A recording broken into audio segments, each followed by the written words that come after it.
Coloque a mão no seu coração. Espírito Santo, amigo de todas as horas, aplica no nosso coração esta verdade. Fala conosco. Nós queremos te ouvir. Em nome de Jesus. Amém. Eu quero pensar com você esta noite sobre o tema: o que é que não nos deixa parar? Eu acredito que você prestou bem atenção no que você leu. E o que é que faz alguém comum, mortal, de carne e osso, limitado como eu e você, que sente dores, que relatou traições, abandono, pressões além da força humana, não parar? O que é que tem dentro de alguém, como este personagem bíblico, Paulo, que o fez suportar a tudo isso? Paulo está falando de pressões internas, pressões externas. Ele está falando de lutas e desafios que ele enfrentou por ser servo de Cristo. O que é que sustenta alguém na frente de tantos desafios, de tantas curvas suntuosas que surgem ao longo da estrada da vida? Olhe para esse irmão e diga para ele: existem sofrimentos simplesmente por sermos humanos, mas existem também sofrimentos que nos sobrevêm por sermos parte do povo de Deus. Você está pronto a sofrer por causa do nome de Deus? Esta palavra falou comigo, ela está martelando no meu coração a semana toda, porque nós estamos numa era de facilidades. A gente está a um clique de tudo. A gente não gosta de desafio, muito menos dores, sofrimentos, lutas. Você está pronto para sofrer em nome de Deus? Muitos dos sofrimentos que nos sobrevêm são por sermos parte do povo de Deus. Quando nós olhamos aqui para a vida de Paulo, a gente vê um homem marcado por quê? Dores, abandono, traição, rejeição, doenças, problemas, desafios, calúnias, injúrias. Nós estamos diante de um personagem que a Bíblia fala que foi totalmente esmagado, sim ou não? Você leu o que ele falou? Teve lugar que ele teve que sair dentro de um cesto para que as pessoas não prendessem ele. Ele foi um dos apóstolos que mais trabalhou, a saber, quase toda essa parte do Novo Testamento que você encontra na sua Bíblia foi escrita por ele. Paulo, embora tenha sofrido tanto assim, foi o homem que mais produziu em prol ao reino de Deus. Quando olhamos para a vida de Paulo, vemos um homem marcado por lutas. Acreditam que Paulo tenha exercido 25 anos de ministério. Foram 25 anos de muita intensidade. Nesta segunda carta que ele está escrevendo aos Coríntios, ele está querendo revelar, mostrar à igreja o que ele passou, o que ele enfrentou, que lhe habilitou como apóstolo de Cristo. A saber, os sofrimentos nos identificam com Cristo. A vida fácil não tem nada a ver com o Evangelho. A vida do Evangelho é uma vida de cruz. A vida do Evangelho é uma vida de dificuldades. A vida do Evangelho é um caminho estreito. A vida do Evangelho é um caminho de dificuldades. Se você quiser participar, esteja ciente que você terá desafios. Era isso que Paulo estava querendo mostrar. Na sua segunda carta, Paulo está explicando a eles a sua autoridade apostólica. E eu preciso te dizer uma coisa: o que te dá autoridade é as batalhas que você vence, é os gigantes que você encara, é os desafios que você topa enfrentar. O que te torna autoridade em algo é aquilo que você enfrentou e você venceu. No reino do Espírito, é isso que nos habilita. Olhe para o irmão e pergunte a ele: como é que você encara teus sofrimentos? Você está vencendo ou você está esmorecendo? Pergunte a ele, irmão, pergunte. Como é que você está encarando os seus sofrimentos? Esta igreja, Paulo passou aproximadamente 1 ano e 8 meses estabelecendo ela. Mas esta igreja, pastor, ela estava descredibilizando a autoridade de Paulo.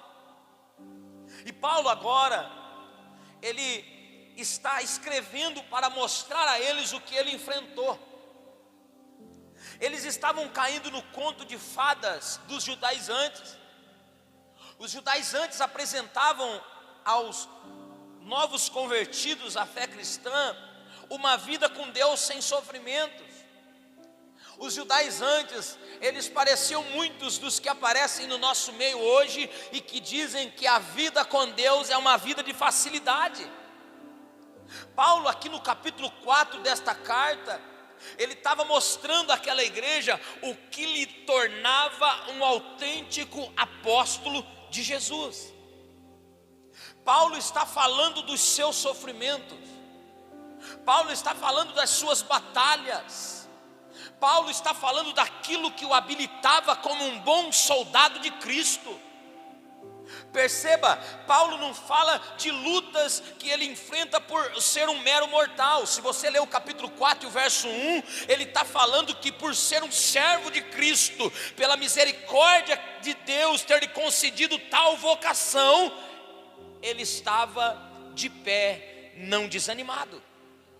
Olhe para esse irmão e diga para ele: muito do seu sofrimento, diga para ele, é por você ser parte do corpo de Cristo.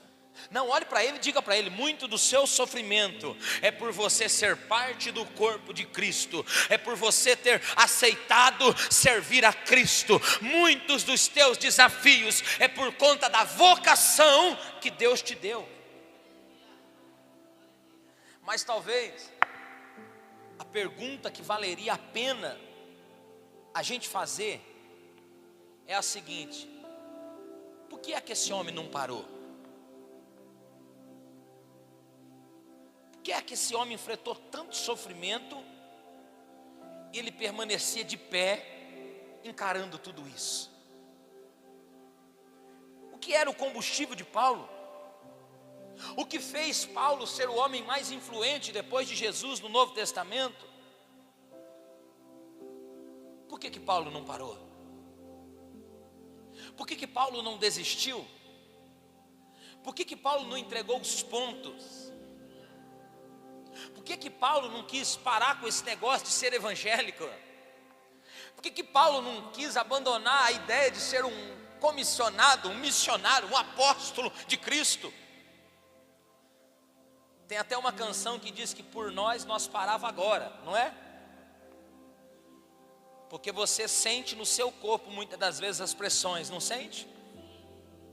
Você sente no seu físico muitas vezes as batalhas e as lutas, sim ou não? O capítulo 4, o verso 7, o texto diz que de todos os lados, o verso 8, de todos os lados nós somos pressionados. Verso 8, diz a Bíblia, vamos ler isso aqui, 1, 2, 3, 1, 2, 3.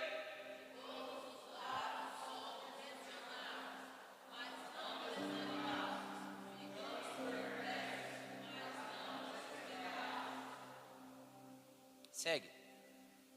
Somos perseguidos,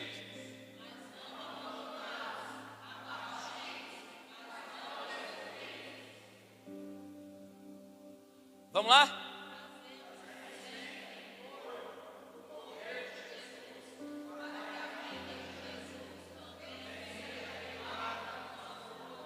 Você se identifica com isso aqui? Porque se a gente corre para um lado tem pressão, sim ou não? Se a gente vai para o outro tem também. Se a gente vai para frente tem também. É assim ou não é? Faz sentido para você esse negócio? De todos os lados. Mas por que é que Paulo não parou, pastor João? Deus me fez entender pelo menos 5 coisas interessantes aqui que vale a pena a gente pensar. O que é que mantinha um homem tão pressionado, tão bombardeado, sofrendo tanto sozinho muitas das vezes? O que é que mantinha esse homem de pé? O que é que mantinha esse homem com a chama do coração acesa? O que é que fez esse homem um dos maiores apóstolos de Jesus? Qual era o segredo? O que Paulo tinha que o fazia se manter constante? A primeira coisa que fica claro para nós, no capítulo 4 e no verso de número 1, diz o texto, ele diz que temos um ministério pela misericórdia, que nos fora dado. Paulo entendia e considerava que o ministério, diga comigo, o ministério, era um chamado glorioso. Paulo, eu penso que ele imaginava quem ele era, e o que ele agora estava fazendo em nome de Jesus. Eu penso que Paulo tinha em mente o perseguidor cruel que ele foi, e o que Deus estava fazendo agora a partir dele. Paulo tinha em mente que Deus havia usado de misericórdia com ele, entregando a ele um ministério glorioso. Eu preciso dar uma palavra a você essa noite. Deus te chamou para fazer algo glorioso, algo extraordinário, que vai além dos seus limites, que vai além da tua capacidade, que vai além da tua racionalidade. Deus te chamou para fazer algo glorioso, para o louvor da glória dele.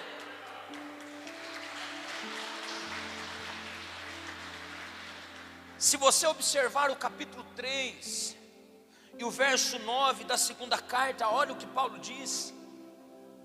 Ele diz: se era glorioso o ministério que trouxe condenação, quanto mais glorioso será o ministério que produz justificação. Porque o que outrora fora glorioso, agora não tem glória em comparação com a glória insuperável. E se o que estava se desvanecendo se manifestou com glória, quanto maior será a glória do que permanece. Pastor João, do que Paulo está falando? Paulo está falando da lei mosaica, aonde os ministérios proféticos, aonde os ministérios dos juízes, dos homens que Deus levantou, era um ministério de condenação, era um ministério de morte.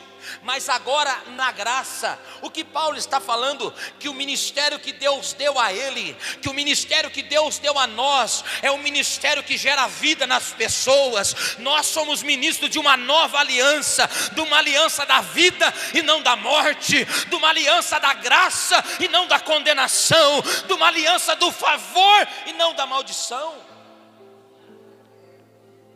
Paulo entendeu que Deus tinha chamado ele para algo glorioso. Deus tinha dado um chamado para Paulo a promover vida às pessoas. Eu não sei você, mas você poderia entender um pouco do que Deus te entregou. Você é alguém que promove vida e não morte. Você é alguém que, ao abrir a sua boca com as palavras de Deus, você tira pessoas do inferno, você tira pessoas da condenação, você tira pessoas do charco de lodo. Você deveria se gloriar no que Deus entregou para você, porque Deus te deu um ministério glorioso para você gerar vida sobre a vida das pessoas.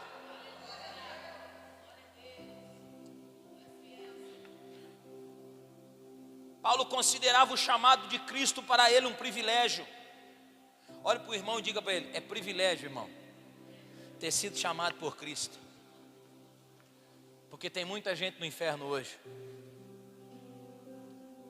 tem muita gente condenada hoje, Mas olha o que Cristo fez por você. Aqui o mais pecador está aqui falando para você, condenado, sentenciado à morte, mas alcançado pela graça, pela misericórdia. Se eu pregar daqui para 100 anos, eu sou devedor. Se eu pregar daqui para a vinda de Cristo, eu sou devedor. Você deve, não tínhamos como pagar, mas graças a Deus, por Jesus Cristo, que se entregou por nós e nos reconciliou com Deus.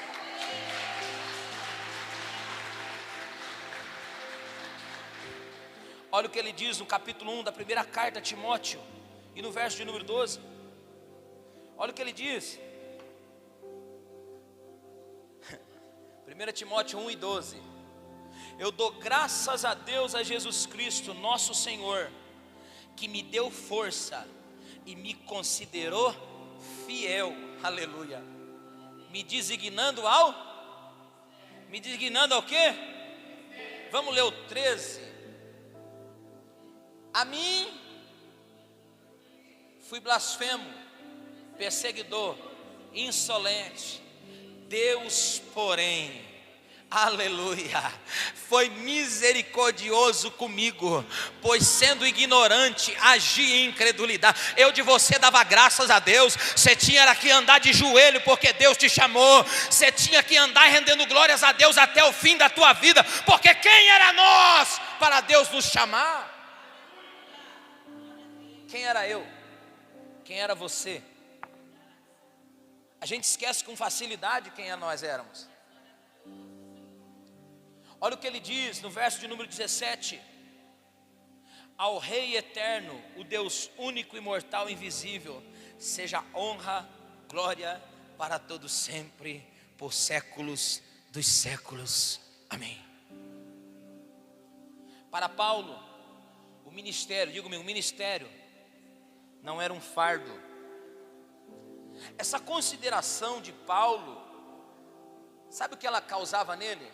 Nosso irmão que trabalha no asilo, essa consideração pelo que Deus fez por ele, o impedia de desistir. Você sabia que o que impede a gente de desistir é a gente ter uma memória longa do que Deus fez por nós?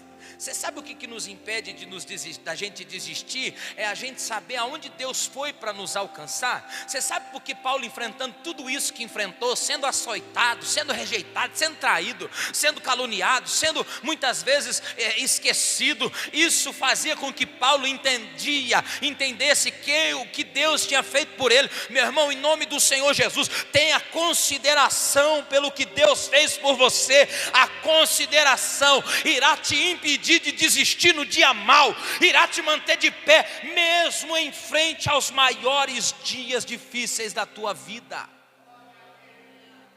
Você tem consideração, irmão, pelo ministério glorioso que Deus te deu? Olhe para o irmão agora e diga para ele: ministério não é só aqui na igreja.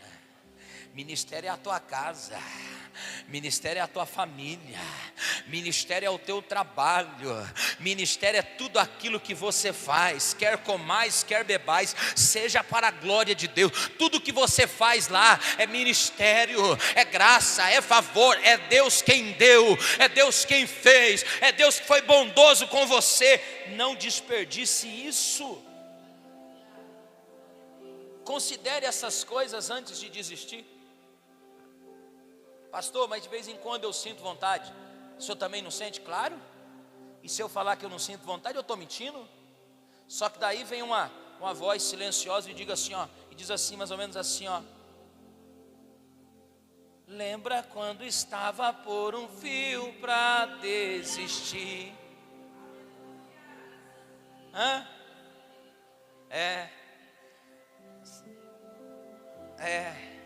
Você conhece. Era a mão de Deus, era a mão de Deus, a mão para não cair. até aqui para desistir. Levante a sua mão. Deus está segurando alguém pela mão esta noite. Deus está levantando alguém que queria jogar a toalha. Deus está fortalecendo alguém que queria parar, mas que esta noite Deus traz no teu coração consideração. Deus traz à tua memória o que Ele fez. Ei, foi a misericórdia de Deus, foi a graça de Deus, foi o amor de Deus que te alcançou. Aleluia.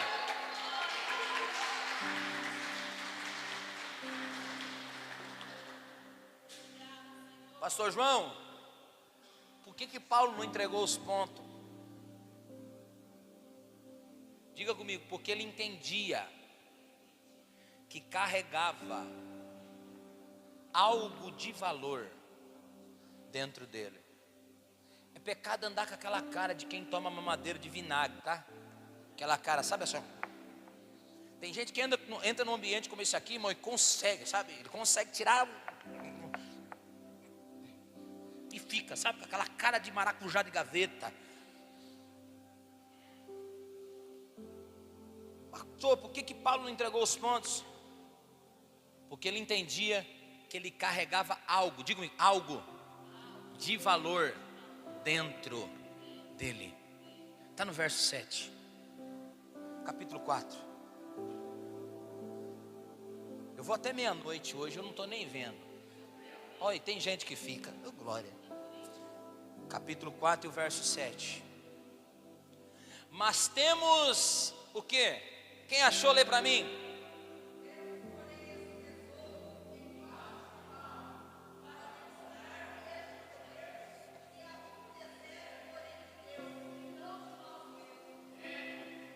Pastor, qual era o combustível de Paulo? O combustível de Paulo era o tesouro que estava dentro dele. Era a presença de Deus, era o Espírito Santo. É o que Jeremias disse no capítulo 20, o verso 9. Toda vez que eu quero parar, tem um negócio que aquece aqui dentro. É um fogo mais forte do que eu, que queima até os meus ossos, e eu não consigo desistir.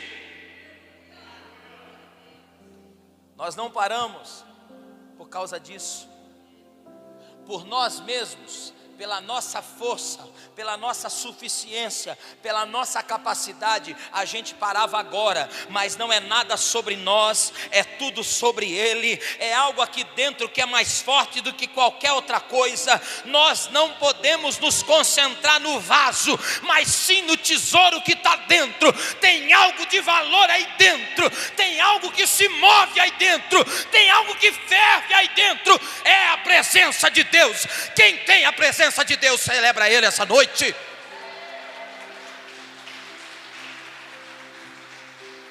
Põe Jeremias capítulo 20, o verso 9. Jeremias 20, verso 9.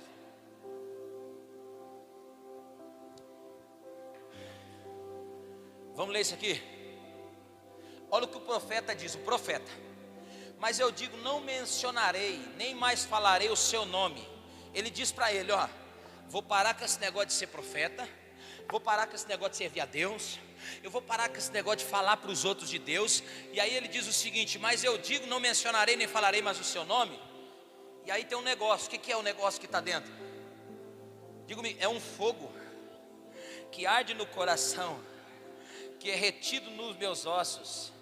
E eu estou tentando conter, mas não posso mais. Irmão, é mais forte que você. É mais forte o que está dentro do que está fora. O corpo está cansado. Estou pregando com pneumonia, mas aqui dentro tem um leão que ruge. Ah, está abatida, está com dengue, mas está cantando com fôlego de Deus. Está cansado, está sobrecarregado, está abatido, mas não está desanimado, porque tem algo grande aí dentro. Tem algo grande aí dentro. Tem algo mais forte aí dentro. Aplauda Jesus por isso.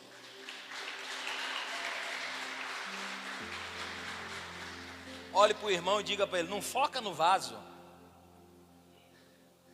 Tem vaso aqui que está rebocado, irmão, está remendado. Não foca no vaso, foca no tesouro. É o que está dentro que importa. Está cheio de gente, todos os lugares aí fora, todo forte, bonito por fora, todo formoso, mas quando você olha para dentro, o sepulcro é caiado, não tem vida. Está enfeitado, mas não tem vida. aparenta ter vida, mas não tem vida, está oco, não tem vida de Deus. Mas essa noite Deus te trouxe aqui para eu dizer: tem algo de valor dentro de você, tem um tesouro escondido dentro desse vaso de barro. O conteúdo é maior do que o frasco. Valoriza o que você tem.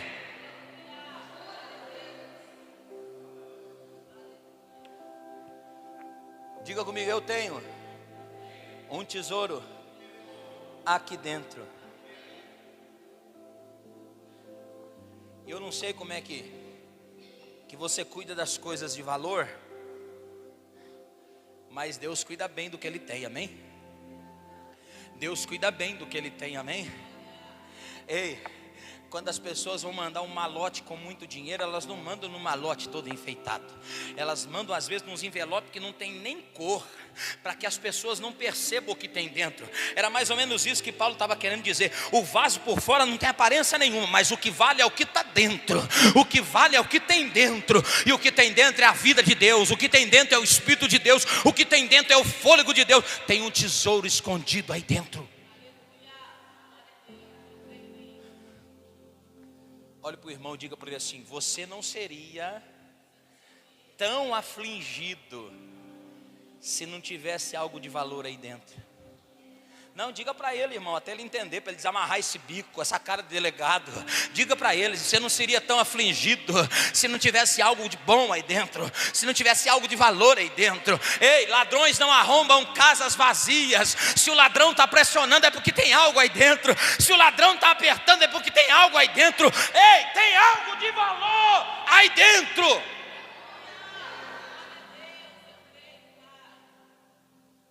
Coloca a mão no seu coração, feche os seus olhos.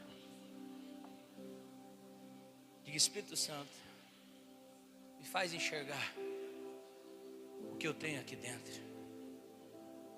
o que bate aqui dentro. Ei, Deus plantou a eternidade dentro do coração dos homens. Você é maior por dentro do que por fora. Tem algo glorioso dentro de você. Tem algo de valor dentro de você. Ei, não foca no frasco não, foca no conteúdo. Não olha para a embalagem não, olha para o que está dentro. Você carrega a presença de Deus. Você é templo, habitação, morada do Espírito Santo de Deus. Em nome de Jesus, você tem algo de valor. Você carrega algo de valor dentro de você.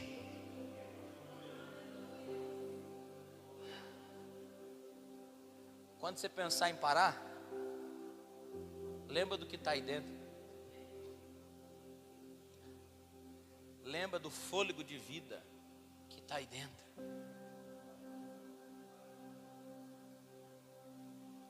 Diga: não é nada sobre mim, é tudo sobre Ele. Não tem nada a ver comigo, é tudo para o louvor da glória dEle.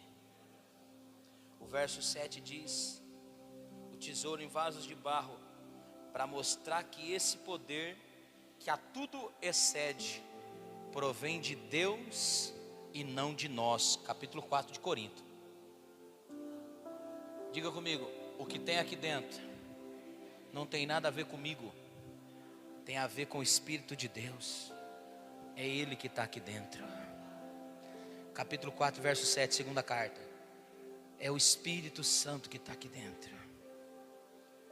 Vaso de barro, Deus está te fortalecendo essa noite. Você que estava cansado no seu tabernáculo terreno, Deus está dando vigor e saúde para você. Receba ânimo de Deus essa noite na sua vida, para você continuar.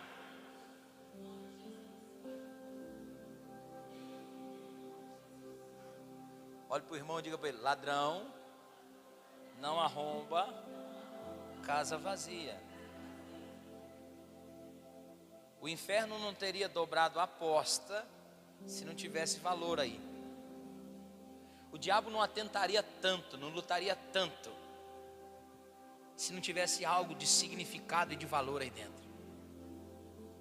Por que será que a gente é tão afligido? Por que será que a gente é tão pressionado? Por que será que a gente é tão bombardeado de todos os lados? Irmão, a gente sai de uma luta, a gente entra noutra. E não se assusta não, porque isso é o reino de Deus. Isso é o evangelho. Você sai de uma, entra noutra. Morte e ressurreição, é constante isso na Bíblia. A gente está sempre ressurgindo, a gente está sempre renascendo.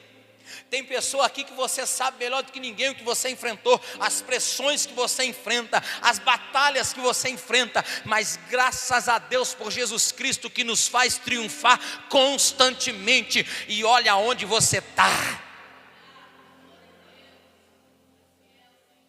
Paulo não desistia porque ele acreditava que o poder da ressurreição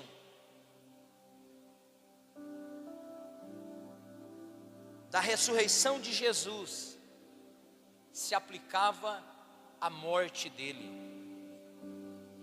Isso aqui parece difícil de entender, mas você sabe aonde que a ressurreição funciona? Aonde? Aonde que a ressurreição funciona? Aonde? Na morte. Deus não ressuscita vivo, irmão. É morto. É por isso que a gente tem que matar o nosso eu. É por isso que a gente, quando vem para o evangelho, a gente morre para viver. A gente desce para subir, a gente perde para ganhar. Paulo acreditava que o poder da ressurreição de Jesus se aplicava à sua morte. Está no verso 10 do capítulo 4. Diz a Bíblia: trazemos sempre em nosso corpo o quê? Trazemos sempre em nosso corpo o quê? Para que a vida de Jesus... Quer ver Jesus surgindo na tua vida? Morre para você. Morre para os teus eus. Morre para o teu ego. Morre para os teus planos. E viva para a glória de Deus. Diga o que ele disse em Gálatas capítulo 2, verso 20: já estou crucificado com Cristo, já não vivo mais eu, agora é Cristo. Você está muito vivo, irmão. Eu falei para alguém essa semana, falei: sabe por que você torna a ir lá e cair no mesmo erro? Porque você está vivo demais, cara. Está vivo demais. Sabe por que você volta lá e você enfinca a cara lá onde você não poderia enfincar? Porque você está vivo demais. Você tinha que estar pregado na cruz. Isso não é literal, por favor, pelo amor de Deus. Não vai sair daqui falando que o pastor João da Arca falou para você se matar, pendurar-se no madeiro. Não é isso. É o teu eu. É o teu ego. Amados, o poder de Deus se aplica na nossa morte, na nossa fraqueza. É quando eu estou fraco? É quando eu estou fraco? Diga ao fraco. Diga ao fraco. É quando você está fraco. Como é que você está? Jeremias 17:9 diz assim: maldito é o homem que confia na força. E não é o homem que confia no outro homem, é o homem que confia em si. É o homem que confia na sua capacidade. É o homem que acredita que é capaz de solucionar, de resolver. Essa semana, alguém mandou uma mensagem para mim da tesouraria dessa igreja e disse assim: pastor, o senhor não sabe o que acabou de acontecer. Eu falei: diga. Ela falou: chegou uma providência de Deus para nós que o senhor nem imagina. Por quê? Não é nós que fazemos, não é eu que faço, não, é a graça de Deus. O poder de Deus opera na nossa fraqueza. É quando estamos fracos que estamos. Isso é todo dia. O problema é que você é fortão. O problema é que você é valente o bastante e você não consegue morrer para você mesmo. Vamos ler o que está na segunda carta, no capítulo 12, verso 9 e 10. Deus não opera em nossa força. Vamos ler. A minha graça é suficiente para você, pois o meu poder. O que Paulo está falando? Eu me gloriarei.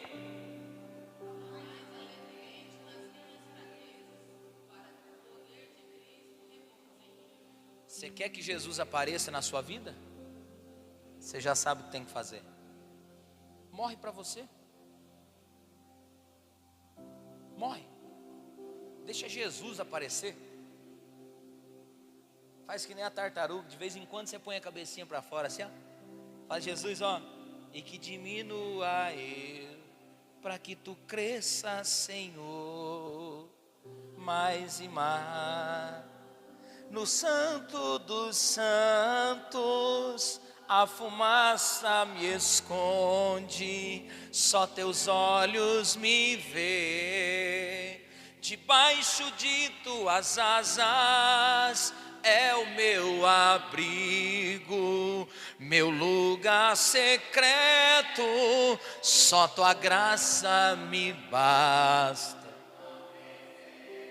Você pode aplaudir Jesus por isso?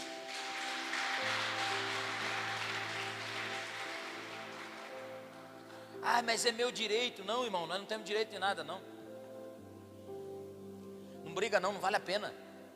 Não discute não. Não. Aonde opera a ira do homem não entra a vingança de Deus e a justiça dele. Aonde você põe a tua mão, Deus não pode pôr a dele. Deus não opera em nossa força, mas em nossa fraqueza. É quando estamos debaixo da sentença de morte. Diga-me, quando eu estou debaixo da sentença da morte,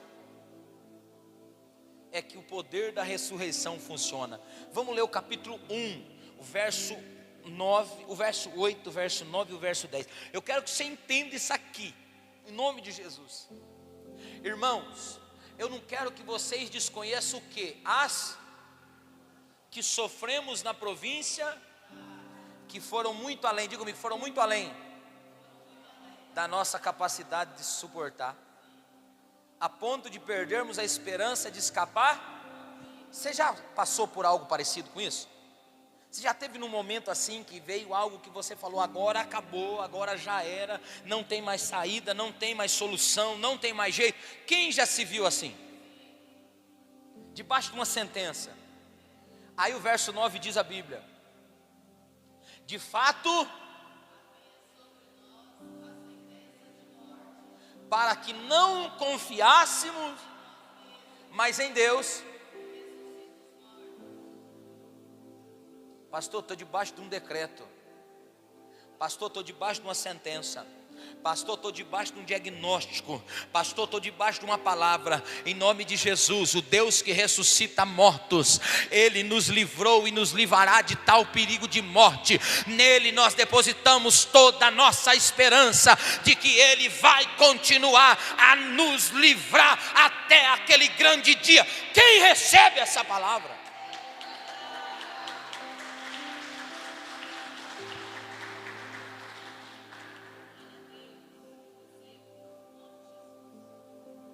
O poder de Deus, diga comigo, o poder de Deus vai se aplicar em mim quando eu estiver fraco para mim mesmo.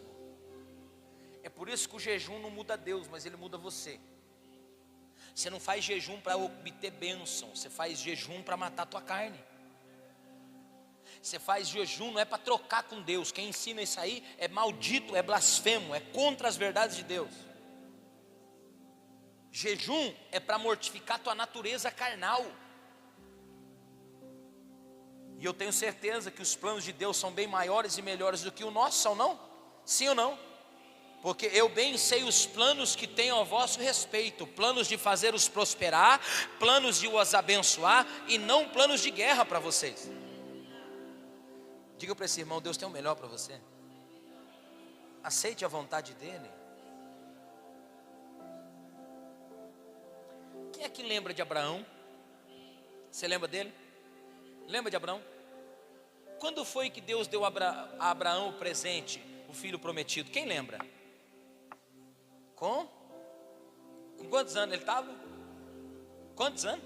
Quem lembra quantos anos ele tinha quando ele ganha de Deus o presente, a promessa? Quem lembra? Quantos anos? 75 ele foi chamado, ele teve o filho com 100 anos, sim ou não? Parece um negócio meio difícil, mas dá para ter filho com 100 anos, Bruno? Dá para ter, ô Fernando? já com a idade avançada. A Bíblia diz em Romanos capítulo 4, vamos ler isso aqui para você entender aonde o poder de Deus opera. Aleluia, louvado seja Deus por essas coisas gloriosas. Capítulo 4, verso 16 a seguir. Portanto, a promessa vem da fé, para que seja de acordo com a graça e seja garantida a toda a descendência de Abraão, não apenas aos que estão sob o regime da lei, mas aos que têm a fé de Abraão. Ele é o pai de todos. Verso 17. Como está escrito: eu o constituí pai de muitas nações. Diante disso, irmão, aquele que dá vida aos mortos e chama as coisas que não existem como se existissem. Abraão, contra toda a esperança, em esperança creu, tornando-se assim pai de muitas, como foi dito a seu respeito, assim será a sua. Vamos ler isso aqui agora. Sem esmorecer na fé, reconheceu que o seu corpo já estava sem. Algumas versões diz como que o seu corpo tivesse amortecido, porque ele tinha aproximadamente 100 anos, e que o ventre da Sara já estava, vamos lá, estava morto para a vida sexual, estava morto para as possibilidades de algo acontecer. E aí o poder da ressurreição faz o quê? Não deixou de crer na promessa, mas foi fortalecido em fé e deu glória. Você pode aplaudir a Jesus por isso?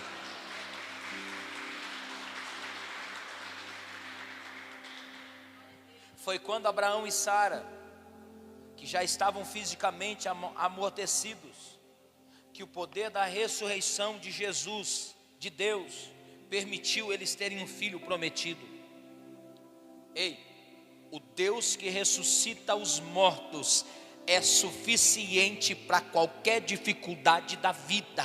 Quando morremos para o ego, o poder da ressurreição começa a operar. Quer ver Deus operar em você? Neutraliza, baixa a tua e deixa Deus aparecer. Eu sei que tem gente aqui que estava a ponto de desistir. Eu sei que tem gente aqui que estava a ponto de parar. Morre para você, mas não morre para os planos de Deus. Morre para os teus pensamentos, mas não morra para as promessas de Deus. Morre para tudo aquilo que é contrário à vontade de Deus, mas acredite no poder da ressurreição. O poder de Deus se aperfeiçoa na sua fraqueza. É quando você está fraco que você está forte.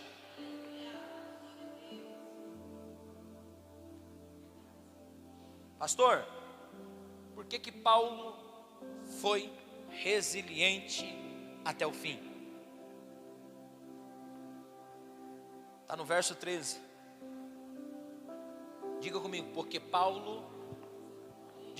Paulo era nutrido pelo Espírito da fé. Está escrito: eu criei. Com esse mesmo espírito de fé, nós também cremos, e por isso, o que é que faz alguém não desistir? Diga comigo, o espírito da fé. Paulo era um homem convicto do poder de Deus. Paulo era convicto do Deus que ressuscitou Jesus dentre os mortos. Sabe qual era a mensagem dos apóstolos? Jesus, o Filho de Deus, venceu a maior inimiga dos homens, a morte. Isso não se aplicava só à ressurreição de Cristo, mas como a ressurreição de todos os homens que creem em Cristo. Essa é a mensagem principal da fé cristã. Cristo Jesus ressuscitou. Eram as palavras de fé que Paulo declarava: cri, por isso falei. Ei, não fale daquilo que você não acredita. Não alimente coisas que não existem. Eu estou me policiando bastante pelo que eu falo, que às vezes a gente fala de coisas que não tem sentido, coisas que não trazem edificação, coisas que não trazem aproveitamento, coisas que não trazem crescimento, coisas que não nos levam a lugar nenhum. Ei, aonde as tuas palavras te levam? Você comeria as tuas palavras? Cada um profetize segundo a sua fé. A sua fé é para um futuro glorioso ou um futuro de caos e de decepção? O que você diz? A sua palavra, qual é? O que você declara sobre você?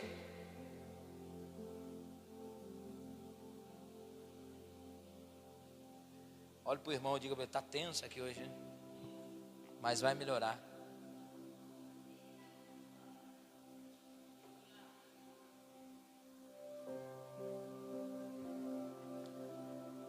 Não fale daquilo que você não acredita. Não alimente coisas que não existem. Ouse aplicar fé às suas palavras. Paulo disse aos romanos: cada um profetize segundo a sua fé. Alimente a sua fé e os seus medos morrerão de fome. Diga comigo: a fé vem pelo e ouvir o quê? Ouvir o quê? O nível da sua fé está relacionado ao que você escuta, irmão. Irmão, você senta em mesa cuja a vida das pessoas é falar de outras pessoas, me desculpa, daqui a pouco é o seu nome que vai estar na roda. Se você é daqueles que tem prazer em ouvir zombaria, discórdia, confusão, me desculpa, daqui a pouco é você que está fazendo parte destas coisas. Paulo fala que quando nos reunimos, é que se um tem louvor, fale, se um tem uma palavra, fale. Nessas coisas nós deveremos nos ocupar e pensar. Diga comigo: tudo que é verdadeiro, tudo que é honesto, tudo que há de boa fama e tudo que há de louvor, nestas coisas pensai. Pergunte para o irmão: com que você ocupa teus pensamentos? Tem gente que está aqui, a cabeça está lá fora. Deus está liberando uma carga de palavra enorme para você vencer uma semana de desafio, mas a tua cabeça está em outro lugar, e aí você não vem querer ter a vida transformada, que você não vai ter. Coloca a mão na sua cabeça e diga: Deus, eu quero profetizar realidades transformadas a partir da minha fé. Eu estou me alimentando da tua palavra.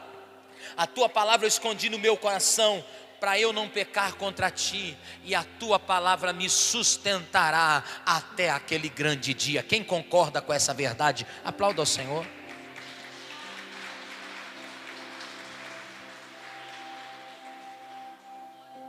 Eu estava conversando com a irmã Selma, e ela disse que o tempo que ela tem, ela se ocupa com... Vai lá na minha casa para você ver o que eu faço. Se eu estou no banheiro, eu estou lá ouvindo o JB. Se eu estou lá num tempo parado, eu estou lá com a Bíblia aberta. Não dá tempo para outra coisa. Não tem espaço para outra coisa. Porque aquilo que eu alimento é o que vai sobressair. Ah, pastor, estou trabalhando. Se você trabalha de autônomo e tem liberdade, mete um fone no teu ouvido, irmão. A Bíblia está em áudio agora, você escuta ela. Enche esse arquivo aqui de coisa boa. Para de perder tempo com coisas que não trazem crescimento, que não trazem edificação, que não levam você a lugar nenhum. Se ocupa com coisas verdadeiras e honestas. A saber, é desonesto falar dos outros na ausência deles. Se ocupe com coisas honestas, de boa fama. Você tem um testemunho, conte. Você tem coisas gloriosas que vão fortalecer. Paulo diz que a nossa palavra deve ser sempre temperada, para que traga edificação, para que traga fortalecimento, para que traga ânimo aos outros. Olhe para o irmão e diga assim: o poder da morte e da vida está nas palavras. Paulo era nutrido pelo espírito diga comigo, espírito da fé. Qual o espírito que está aí? É o do medo? Está com medo? Lembra de Jesus com Jairo indo para a casa dele, debaixo de um diagnóstico de morte? Jesus, ouvindo o que lhe fora dito, o que ele disse: não tema. Irmão, não dá para ter dois sentimentos no coração, você duvida ou você acredita. Eu tenho uma palavra para alguém: pode voltar para a tua casa e dormir o sono do justo, porque o salmista diz que Deus dá aos dele enquanto dorme. Enquanto você descansa, enquanto você dorme, Deus cuida de você, Deus cuida da tua casa, Deus cuida da tua família, Deus te protege e te livra enquanto você descansa nele. Alguém me disse outro dia: eu não tenho descanso. Você não tem descanso? Pode deixar. Uma hora alguma coisa vai te fazer descansar. Nem que seja uma estafa, um burnout, um estresse. Isso para a gente. Para ou não para? Ou a gente para pelo amor, ou a gente para. Ei, se descanso não fosse tão importante, Deus não tinha estabelecido um dia para que o homem descansasse nele. Jesus é o nosso sábado, Jesus é o nosso descanso. Pastor, por que Paulo não desistiu? Diga comigo: porque Paulo acreditava, verso 17, que as provas, diga comigo, as provas têm prazo de validade. Vamos ler isso aqui para a gente terminar? Porque os nossos sofrimentos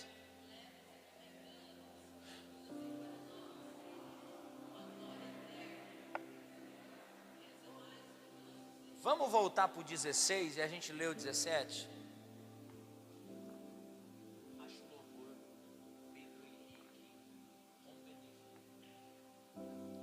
Vamos ler? 1, 2, 3.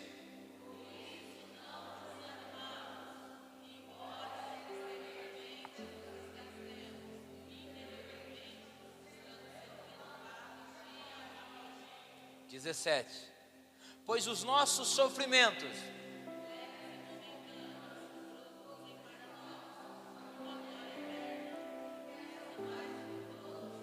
Pastor João, por que Paulo não desistiu? Porque embora o corpo físico estivesse se corrompendo, e com a idade isso acontece, é natural surgir dor para todo lado, é natural que você desfaleça no corpo, mas o que não pode desfalecer é o que está aqui dentro. Caleb se apresenta diante de Josué com 85 anos de idade e diz assim: eu quero a minha parte da herança, eu ainda acredito na promessa que Deus me fez. Paulo está dizendo para nós que as provas, diga comigo, as provas têm prazo de validade. Paulo valorizava mais o que carregava do que o seu corpo mortal. Ainda que o seu exterior estivesse se fragmentando, ele estava sendo renovado. O apóstolo via as tribulações como prazo para terminar. Ele julgava ela como, diga comigo, leve, momentânea e que produz peso de glória. Deixa eu te perguntar: o que as tuas provas estão produzindo?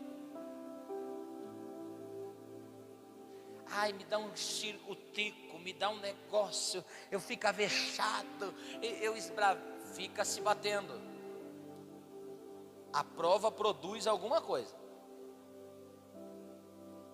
É o dia mau que te ensina, não é o dia bom. Salomão diz que é melhor você ir ter num velório onde há tristeza e lamento para você pensar, do que aonde há festa e alegria. Diga comigo, meu sofrimento, leve e momentâneo, deve ser muito bem aproveitado, porque ele produz algo glorioso que vai refletir na eternidade. Qual foi a última lição que você tirou das tribulações que se apresentaram para você? Fica de pé. Qual foi? Paulo acreditava que embora o seu exterior estivesse se fragmentando, as tribulações tinham prazo para terminar. Ele as julgava como leve, momentânea e passageiras. Talvez você me diga que essa noite, pastor, o senhor não tem noção há quanto tempo eu estou nesta prova. Pastor, o senhor não sabe há quanto tempo eu venho sofrendo. Pastor, o senhor não tem noção de quanta dificuldade eu estou passando nesses dias, pastor. Eu quero te ensinar uma coisa essa noite. Pode apagar para mim, por favor? Quero te ensinar uma coisa. Ouça essa canção. Se você quiser receber essa oração, sai do seu lugar.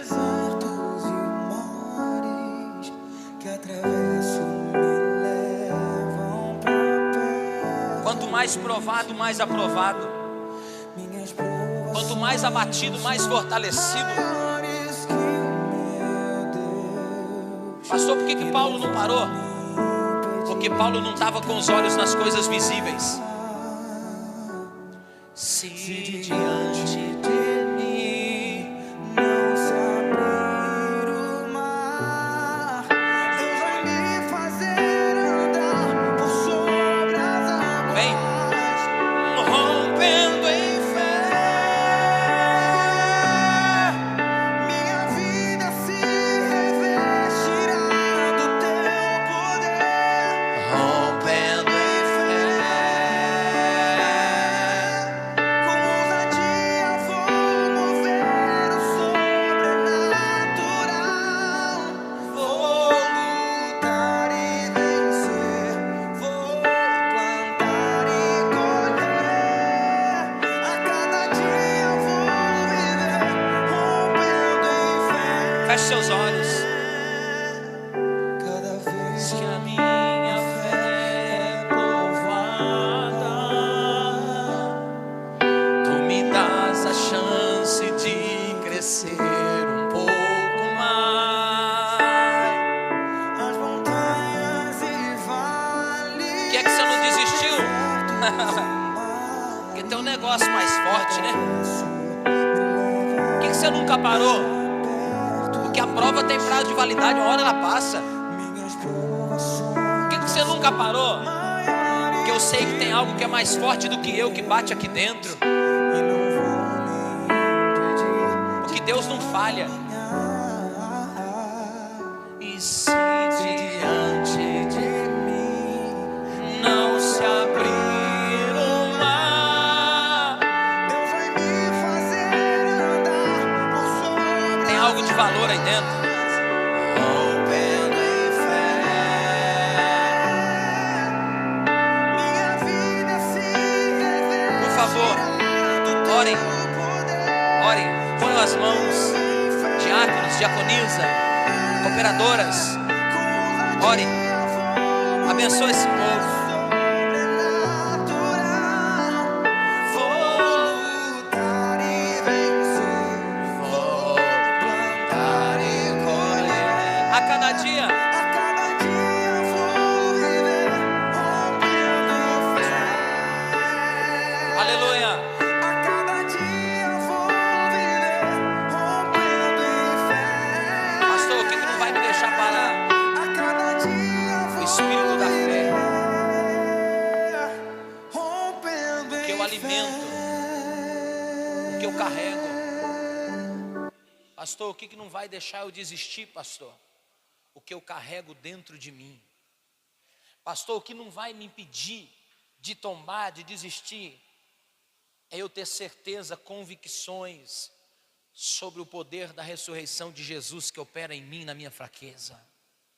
O Espírito Santo te trouxe aqui esta noite para dizer a você: é quando você está fraco que você está forte. O meu poder se aperfeiçoa na sua fraqueza. Em nome de Jesus, toda fraqueza, tudo aquilo que não vem de Deus, todo desânimo,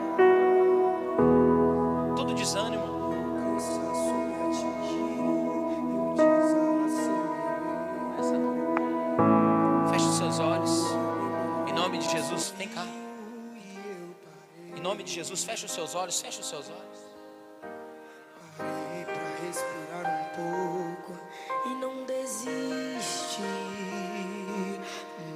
mesmo assim, por mim eu parava agora. Meu coração entrou em alerta, ficou exausto.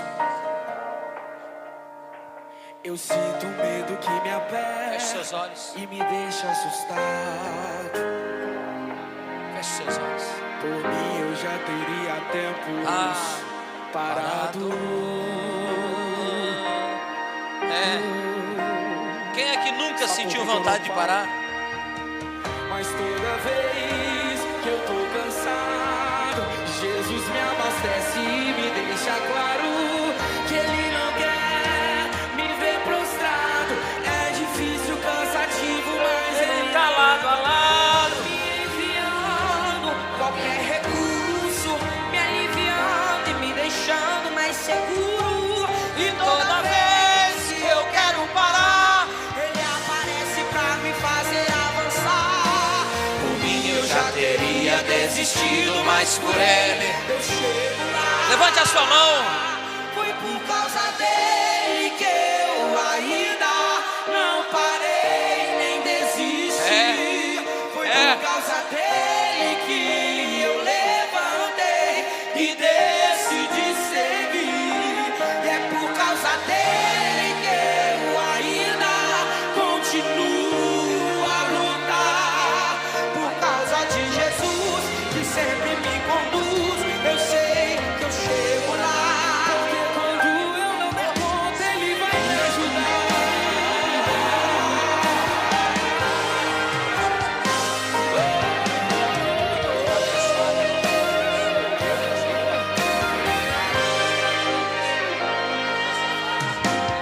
Mas toda vez que eu tô cansado, Jesus me abastece e me deixa claro.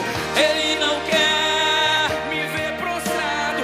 É difícil, cansativo, mas Ele tá lado a lado. Me enviando Oh! recurso, me aliviando e me deixando mais seguro. E toda vez que eu quero parar, Ele aparece pra me fazer avançar. Por mim eu já teria desistido, mas por Ele eu chego lá. Foi por causa dele. Foi por causa dele que eu ainda Aleluia. nem desisti. Foi por Aleluia. causa dele que eu levantei. Aleluia. Decidi seguir. Aleluia. Dele que eu ainda Continua. continuo a lutar. Por causa de Jesus que sempre me conduz, eu sei que eu chego lá. Porque quando eu não der conta, Ele vai me ajudar. Feche seus olhos. Aí talvez alguém vai perguntar pra você: Se você por que está que aqui e você não está dando sobreviveu nessa conta, batalha?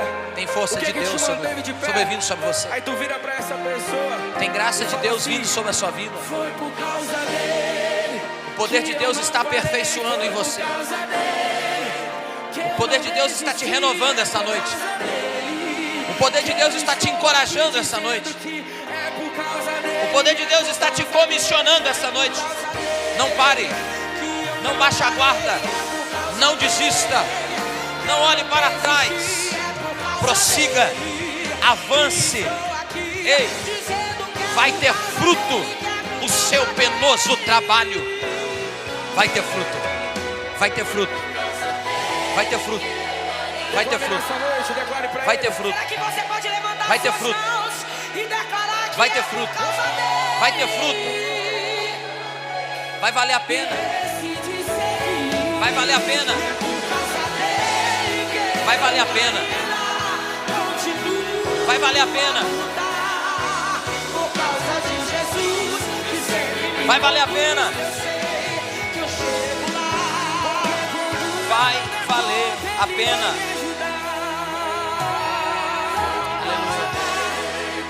Que eu não parei. Foi por causa dele. Que eu não desisti. Foi por causa dele. Que estou aqui dizendo que é por causa dele. Que é por causa dele. Por causa dele. Você pode aplaudir a Jesus? Diga eu não tenho motivos para parar, porque o meu Deus é fiel, Ele confiou em mim e Ele me sustentará até aquele grande dia. Você recebe essa palavra? É por isso que a gente não desanima, é por isso que a gente não desiste, é porque tem algo maior que está aqui dentro, que nos impulsiona. Faz assim com a sua mão. Que a graça do nosso Senhor e Salvador Jesus Cristo, o grande amor de Deus o Pai, a comunhão, a consolação do Espírito Santo, ela seja com nós todos e digamos todos, Deus te abençoe, vai em paz, vai na bênção, em nome de Jesus.